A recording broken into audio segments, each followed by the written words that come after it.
Bienvenue à l'enregistrement du culte pour ce dimanche sexagésime qui signifie que nous sommes à peu près 60 jours avant la fête de la résurrection de notre Seigneur. Nous commençons avec l'introïde. Sois pour moi un rocher protecteur, une forteresse où je trouve le salut. À cause de ton nom, tu me conduiras, tu me dirigeras. Éternel, je cherche refuge en toi, que jamais je ne sois déçu. Délivre-moi dans ta justice. Tends ton oreille vers moi. Viens vite à mon secours. Je remets mon esprit entre tes mains. Tu me délivres, Éternel, Dieu de vérité. Je serai, par ta grâce, dans l'allégresse et dans la joie. Car tu vois ma misère, tu connais les angoisses de mon âme. Tu ne m'en as pas livré aux mains de l'ennemi. Tu as mis mes pieds au large. Au nom du Père et du Fils et du Saint-Esprit. Amen.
Prions le Seigneur.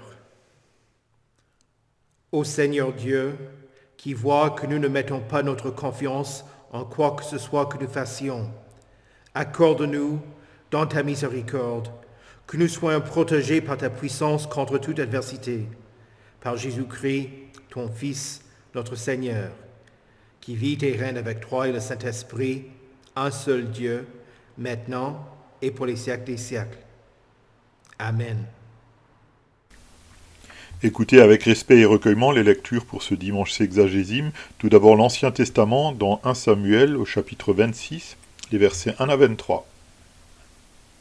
Les Iphiens allèrent trouver Saül à Gibéa et dirent « David n'est-il pas caché sur la colline de Hakila en face du désert ?»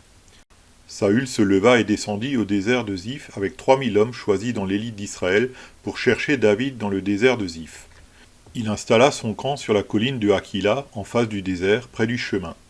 David était dans le désert. Quand il s'aperçut que Saül marchait à sa poursuite dans le désert, il envoya des espions et sut ainsi avec certitude que Saül était arrivé. Alors David se leva, vint à l'endroit où Saül campait, et vit la place où il couchait en compagnie d'Abner, fils de Ner, et chef de son armée. Saül couchait au milieu du camp, et le peuple campait autour de lui. David prit la parole et s'adressa à Achimélec, le Hittite, et à Abishai, fils de Tseruja et frère de Joab.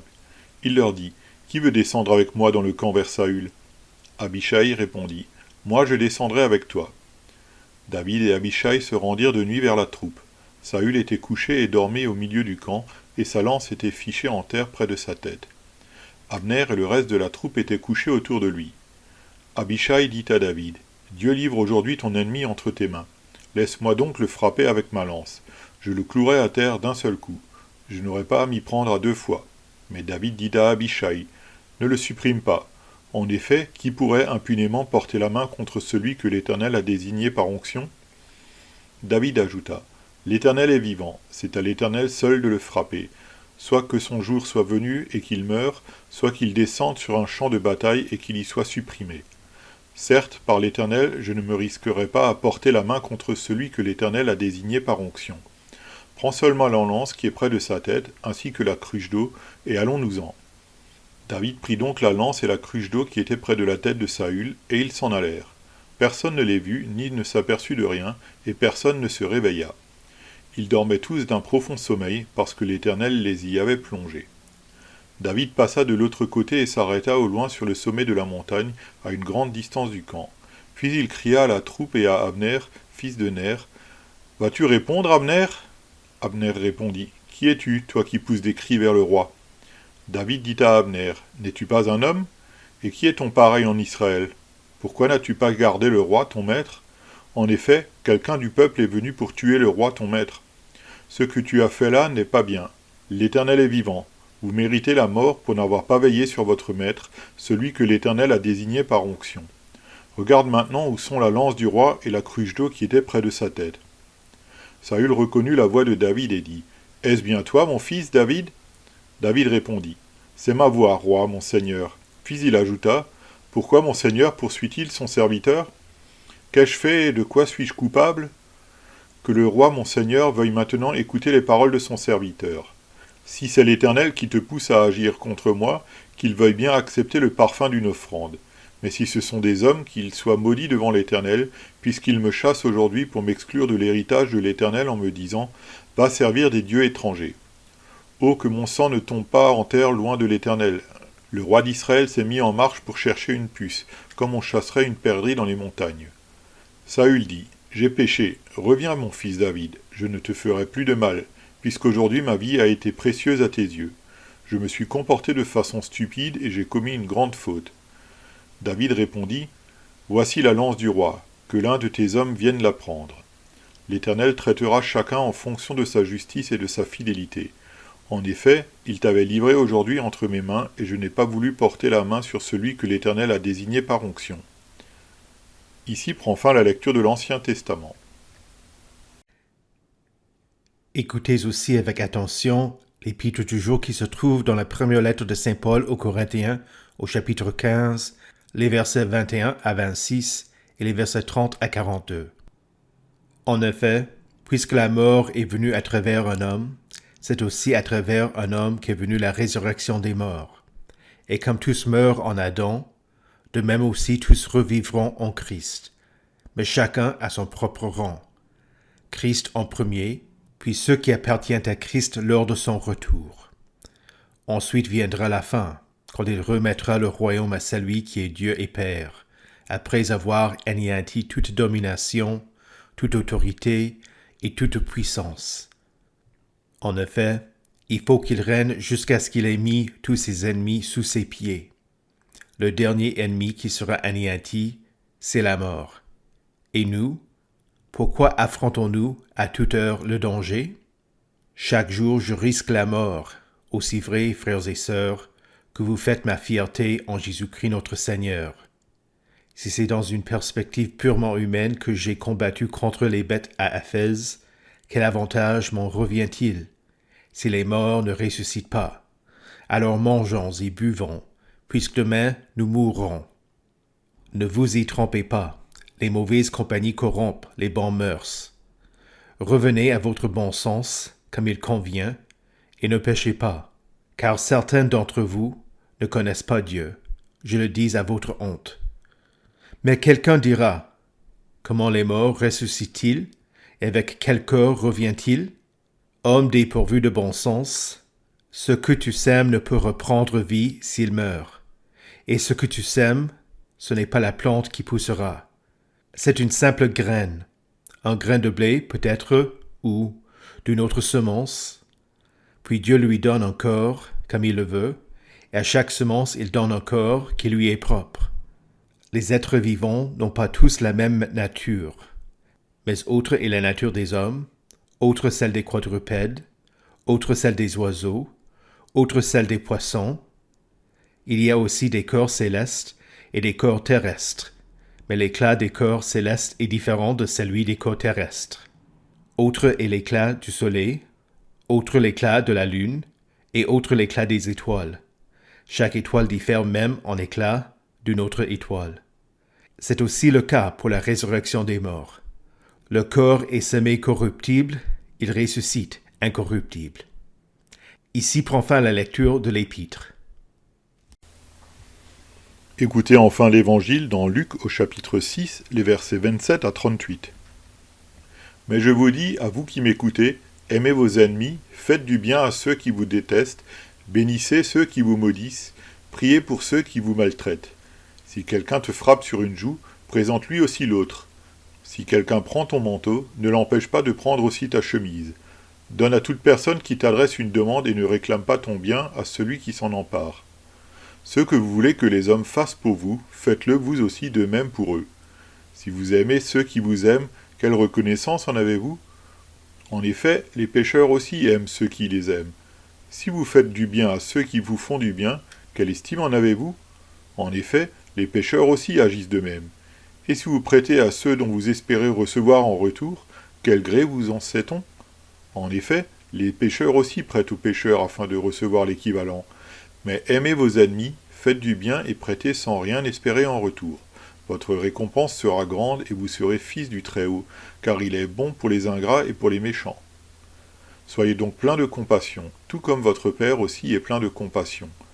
Ne jugez pas et vous ne serez pas jugés. Ne condamnez pas et vous ne serez pas condamnés. Pardonnez et vous serez pardonnés. Donnez et on vous donnera.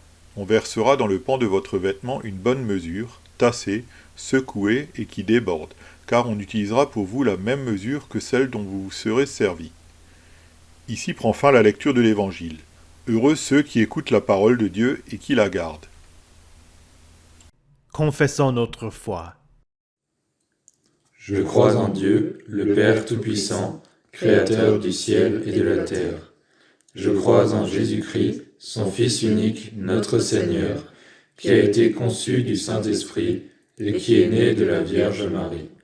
Il a souffert sous Ponce Pilate, il a été crucifié, il est mort, il a été enseveli, il est descendu aux enfers. Le troisième jour, il est ressuscité des morts, il est monté au ciel, il siège à la droite de Dieu, le Père Tout-Puissant, et il viendra de là pour juger les vivants et les morts. Je crois au Saint-Esprit, la Sainte Église universelle, la communion des saints, la rémission des péchés, la résurrection de la chair et la vie éternelle. Amen.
Prions le Seigneur. Reçois favorablement les paroles de ma bouche et les sentiments de mon cœur, ô Éternel, mon rocher et mon libérateur. Amen. Saint de Dieu, précieuse et bien-aimée, que la grâce et la paix vous soient données de la part de Dieu, notre Père, et de notre Seigneur et Sauveur, Jésus-Christ. Amen. Tu ne commettras pas de meurtre. Que signifient ces paroles?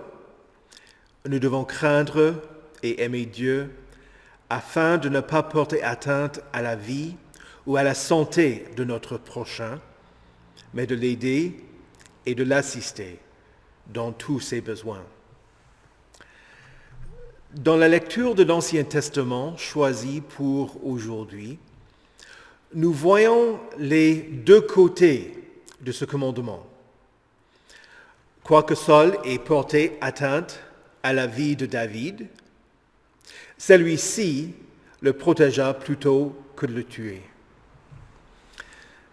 Premièrement, il faut expliquer la distinction entre tuer et commettre un meurtre. Le meurtre est prémédité et vise à mettre fin à la vie de notre humain. Tuer les animaux n'est pas un meurtre. Tuer quelqu'un lors d'un accident de route n'en est pas un non plus. Le soldat qui tue un ennemi sur le champ de bataille n'est pas un meurtrier. Mais Saül, bien qu'il n'ait pas réussi à tuer David, était coupable de meurtre.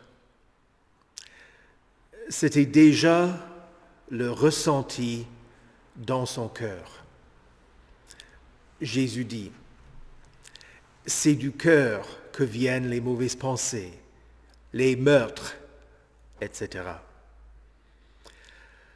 Le roi Saül avait le meurtre de David dans le cœur et il le poursuivit.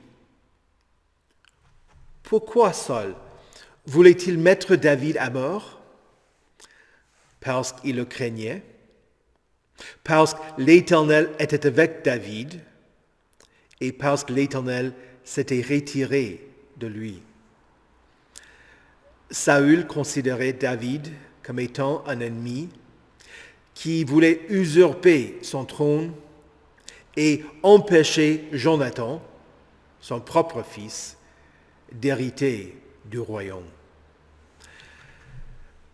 Saül avait déjà essayé de mettre David à mort quand il jouait de sa lyre pour lui.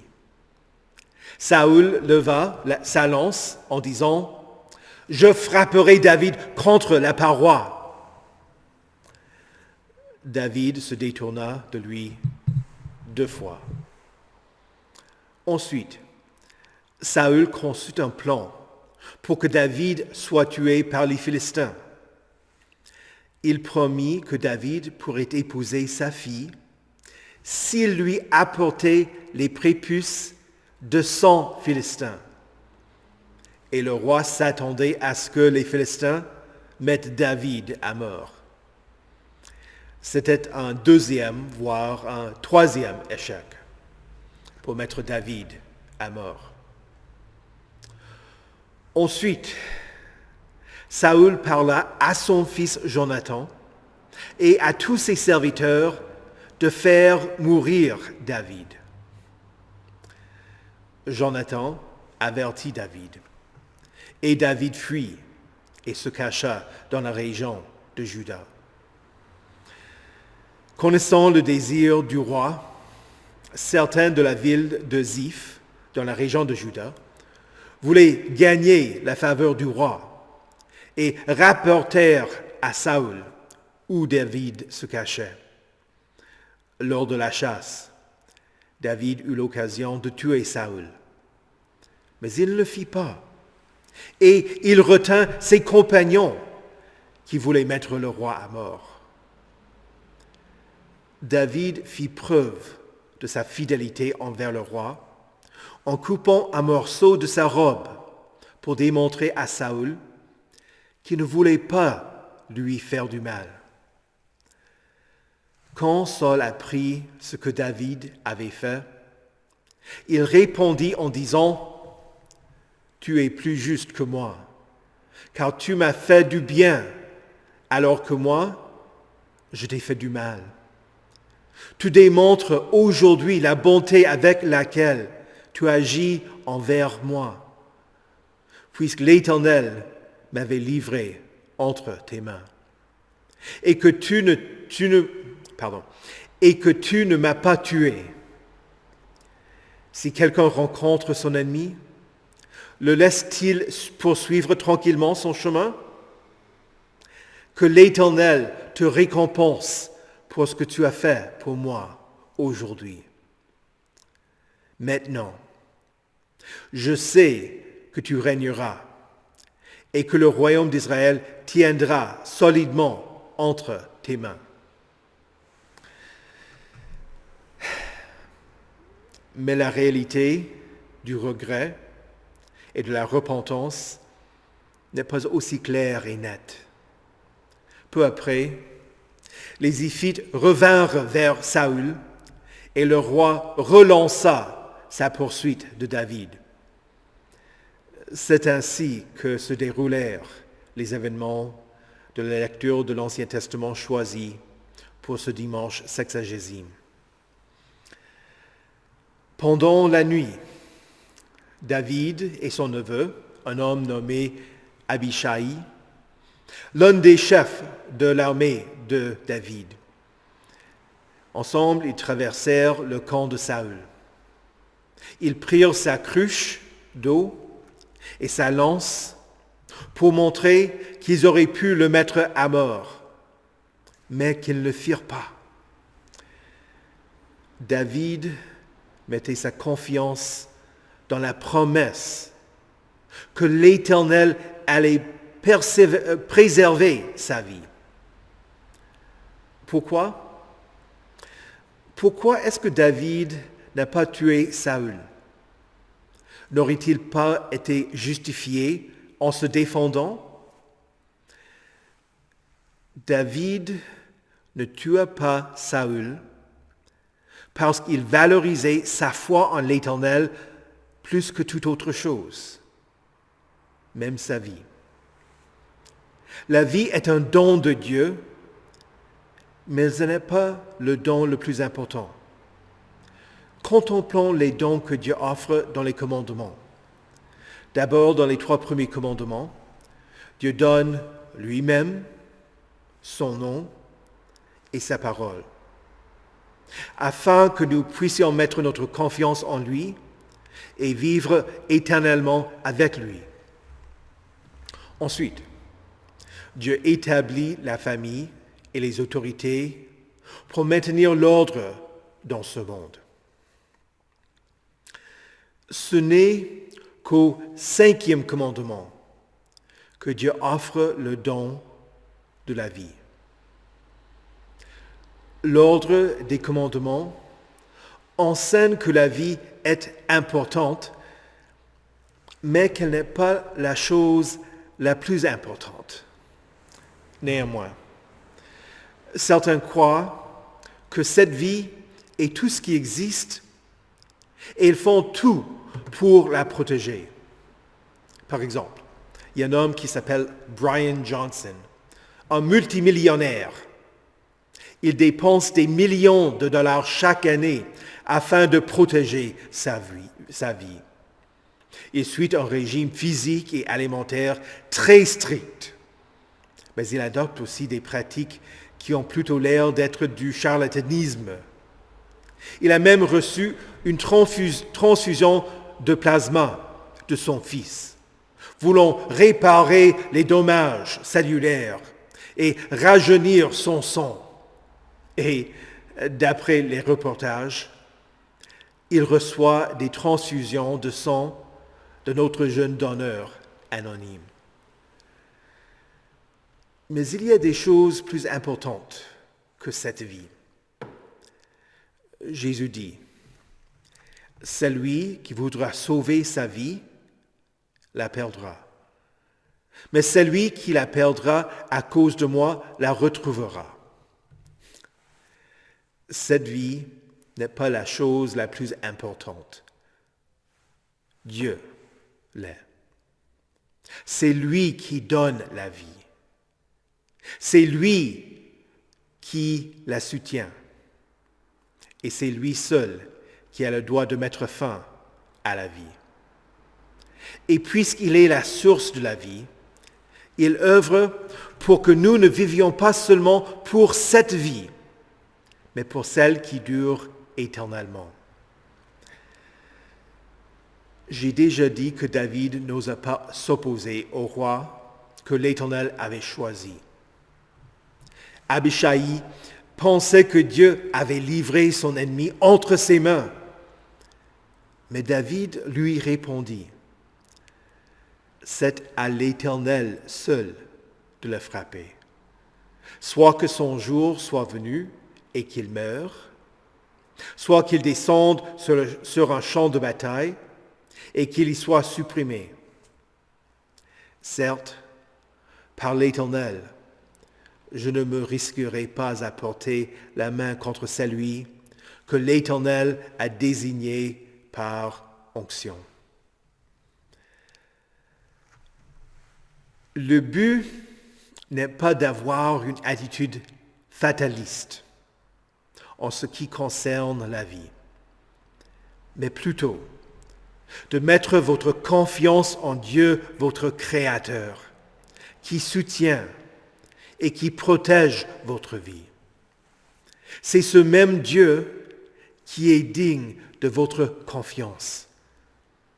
Dieu est devenu homme afin qu'il meure pour vos péchés. David a échappé à la lance de Saül et David refusa de laisser Abishai tuer Saül avec sa lance. Mais Jésus a eu les mains et les pieds percés. Après sa mort, le soldat romain perça le côté de Jésus et il en sortit du sang et de l'eau.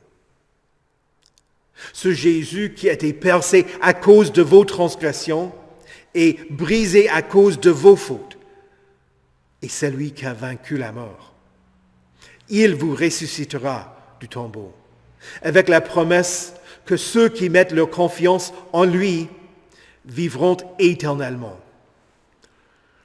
Votre respect pour la vie humaine vient de Dieu, qui donne et qui soutient la vie, et qui s'est offert pour que vous soyez pardonnés de vos péchés et viviez éternellement. David ne voulait pas mourir,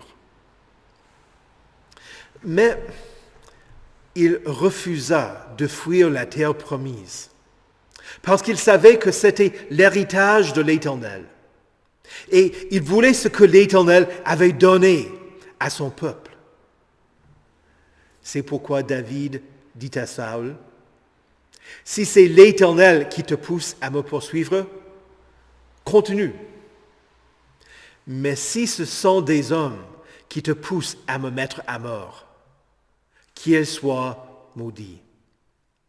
Ils ne veulent pas que j'aie part à l'héritage de l'Éternel, comme si j'étais un étranger. » Grâce à l'adoption en tant qu'enfant de Dieu,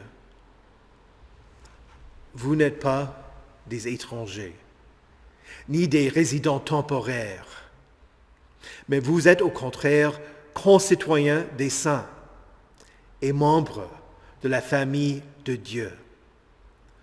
Vous avez part à l'héritage que Dieu vous offre, une place dans son royaume qui n'aura pas de fin. Comme dit la conclusion du psaume 23, le bonheur et la grâce de Dieu me poursuivront tous les jours de ma vie, et j'habiterai dans la maison de l'Éternel jusqu'à la fin de mes jours.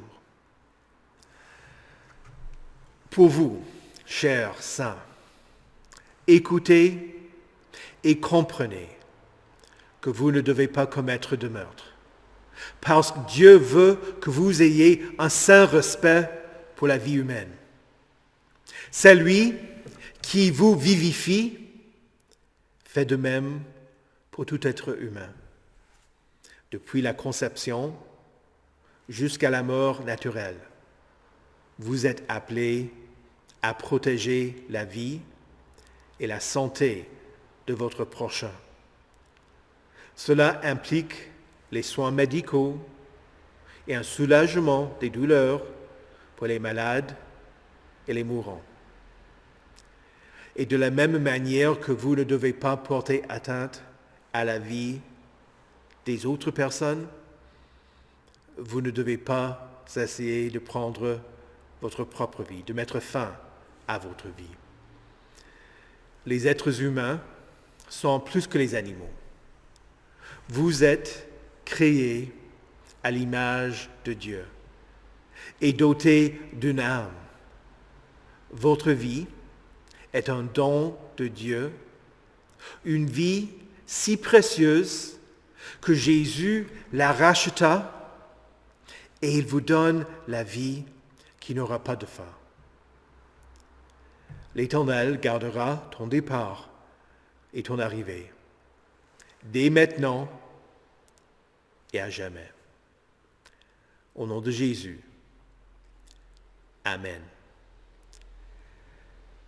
Que la paix de Dieu, qui surpasse toute intelligence, garde vos cœurs et vos esprits en Jésus-Christ pour la vie éternelle. Amen. Prions le Seigneur. Dieu vivant, la source de toute vie, nous te rendons grâce pour tous tes dons, et en particulier pour celui de la vie et pour celle de ta création merveilleuse. Fais que nous utilisions tes biens pour notre bien-être et pour aider et assister nos prochains dans tous leurs besoins. Nous te demandons de protéger les plus faibles et les plus vulnérables, ceux qui ne peuvent pas prendre soin d'eux-mêmes. Entoure-les de personnes pleines de compassion. Nous te prions pour les orphelins et pour les familles d'accueil, ainsi que pour les aides à domicile et les infirmiers qui assistent les handicapés et les vieillards. En particulier, nous te rendons grâce pour notre maison de retraite. Bénis ceux qui y habitent et ceux qui prennent soin d'eux. Seigneur, dans ta miséricorde, écoute notre prière. Dieu de grâce, nous te louons aussi pour ceux qui sont rentrés de vacances en sécurité. Que le temps de repos soit une bénédiction pour ton peuple et un rappel que tu es notre vrai repos. Puisque tu es notre refuge, nous te demandons de protéger les chrétiens à travers le monde qui sont persécutés. Parmi eux, viens en aide aux chrétiens congolais qui sont attaqués par des islamistes, et pour ceux qui sont dans le deuil à cause des 70 personnes qui ont été décapitées à Kasanga. Retiens les malfaiteurs et fortifie tes fidèles par ta parole qui dit « Priez pour ceux qui vous maltraitent et qui vous persécutent. » Seigneur, dans ta miséricorde, écoute notre prière. Ô Éternel, que la paix et la tranquillité règnent sur la terre.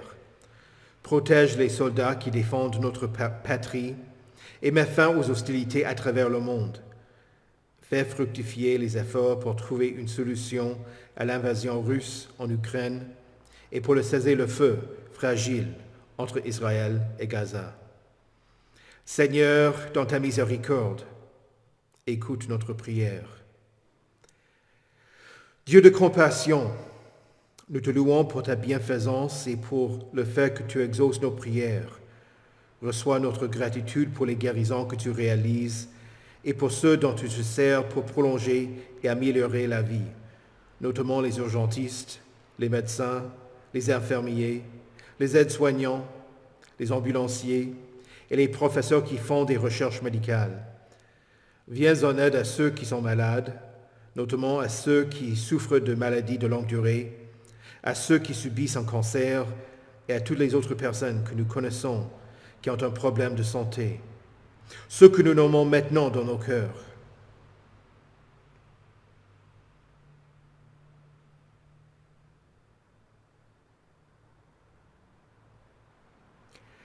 Seigneur, dans ta miséricorde, écoute notre prière.